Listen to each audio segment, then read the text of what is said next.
ஒரு உண்மை நீங்கள் கேட்கப் போகிறீர்கள். ஏனெனில் ஒரு எச்சரிக்கை.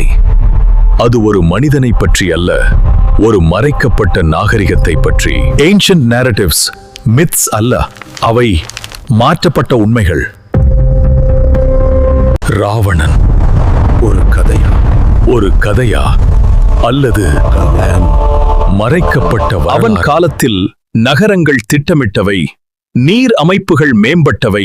அது ஒரு சாதாரண உலகம் இல்லை, ஒரு கடல் பேரரசு, ஒரு சக்தி.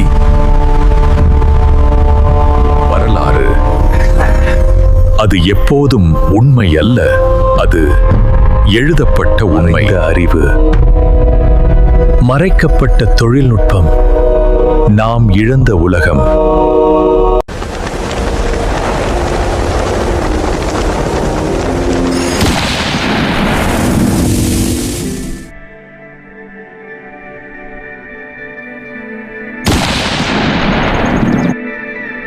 வணக்கம்.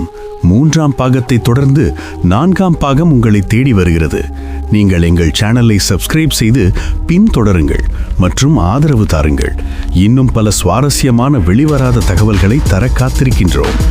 காணொளிகளை பார்த்துவிட்டு கடந்து செல்லாமல் உங்கள் கருத்துக்களை பதிவு செய்யுங்கள். மேலும் பல அறியப்படாத சுவாரஸ்யமான தகவல்களை பெறுவதற்கு எங்களுக்கு உற்சாகம் அளிக்க வேண்டும் என்பதை கேட்டுக்கொண்டு 4ஆம் பாகம் உங்களை நாடி வருகிறது. ஒரு சத்தம், நீங்கள் அதை கேட்க முடியாது, ஆனால் அது வரலாற்றின் ஆழத்தில் இன்னும் ஒலிக்கிறது. அது ஒரு போரின் சத்தம் அல்ல, அது ஒரு நாகரிகத்தின் வீழ்ச்சியின் சத்தம். ராவணன், அவன் தோற்றான் என்று நாம் கேள்விப்பட்டோம். ஆனால் ஒரு கேள்வி, அவன் உண்மையிலேயே தோற்றானா அல்லது அவனுடைய உலகம் மட்டும் அழிக்கப்பட்டதா? பழமையான குறிப்புகள் சொல்லும்போது ராமாயண போர் என்பது ஒரு சாதாரண யுத்தம் அல்ல, அது 2 உலகங்களின் மோதல். ஒரு பக்கம் தர்மத்தை நிலைநிறுத்தும் சக்தி, மற்றொரு பக்கம் அறிவும் ஆற்றலும் கொண்ட பேரரசு. இந்த மோதலில் யார் வென்றார்கள் என்பது மட்டும் முக்கியமில்லை, எது மீண்டது எது அழிந்தது என்பதுதான் முக்கியம். சில ஆய்வாளர்கள் கூறுகின்றனர், ஒரு பேரரசு வீழ்ந்தால் அதன் நூலகங்கள் முதலில் அழிக்கப்படும். ஏன்? ஏனெனில் அறிவு உயிருடன் இருந்தால் அந்த நாகரிகம் மறுபடியும் எழும். இதுதான் வரலாற்றில் மீண்டும் மீண்டும் நடந்த ஒன்று. அப்படியானால் ராவணனின் பேரரசில் இருந்த அறிவு எங்கே போனது? அது முழுமையாக அழிந்துவிட்டதா? அல்ல, சில சான்றுகள் வேறொன்றை சொல்கின்றன. அந்த அறிவு மறைக்கப்பட்டது, பிரிக்கப்பட்டது, பாதுகாக்கப்பட்டது. பழமையான கோவில்களில், கட்டிட வடிவங்களில், மந்திரங்களின் ஒலிகளில் அந்த அறிவு இன்னும் உயிருடன் இருக்கிறது. ஆனால் அதை புரிந்து கொள்ளும் மொழி நாம் இழந்துவிட்டோம். இதுதான் மிகப்பெரிய இழப்பு. ஒரு மொழி அழிந்தால் ஒரு கலாச்சாரம் அழியும். ஒரு கலாச்சாரம் அழிந்தால் ஒரு நாகரிகம் மறைந்துவிடும். ராவணன், அவன் ஒரு பேரரசை மட்டும் இழக்கவில்லை. அவன் உலகம், அவன் மொழி, அவன் அறிவு அனைத்தும் சிதறியது. ஆனால் அது முற்றிலும் மறைந்து விடவில்லை. சில இடங்களில் அது இன்னும் சுவடுகளாக உள்ளது. இந்தியாவின் சில கோவில்கள், இலங்கையின் சில மலைப்பகுதிகள் மற்றும் கடலுக்கு அடியில் இருக்கும் சில அமைப்புகள், அவை அனைத்தும் ஒரு பழைய உலகத்தின் சின்னங்கள். ஆனால் அவற்றை நாம் பார்க்கிறோம், புரிந்து கொள்ளவில்லை. ஏன்? ஏனெனில் நாம் வரலாற்றை முழுமையாக பார்க்கவில்லை. நாம் ஒரு பக்கத்தை மட்டும் பார்த்தோம்.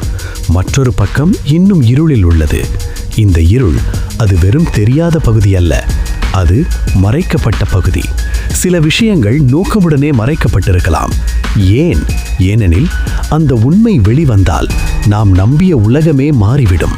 ராவணன் ஒரு வில்லன் என்ற கதையை மாற்றினால் அது ஒரு மனிதனை பற்றிய மாற்றம் மட்டுமல்ல, அது ஒரு முழு வரலாற்றை மாற்றும். இதுதான் காரணம். இந்த உண்மை எளிதாக வெளிவரவில்லை. ஆனால் இப்போது சூழல் மாறுகிறது.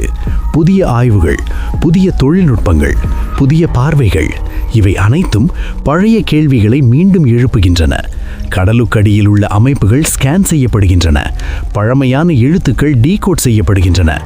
மறைந்த நாகரிகங்கள் மீண்டும் பேச ஆரம்பிக்கின்றன.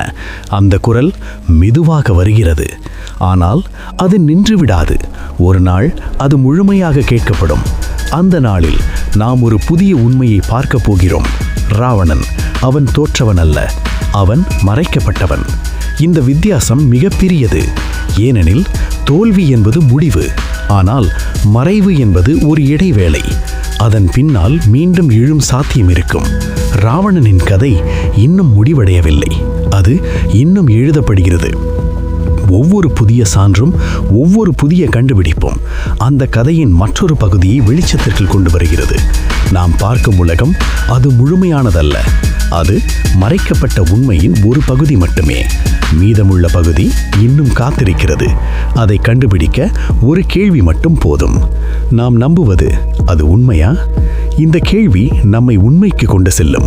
ஏனெனில் சில உண்மை தொடர்ந்து 5ஆம் பாகத்தில் சந்திப்போம். அவை ஒரு நன்றி. அழிக்க முடியாது.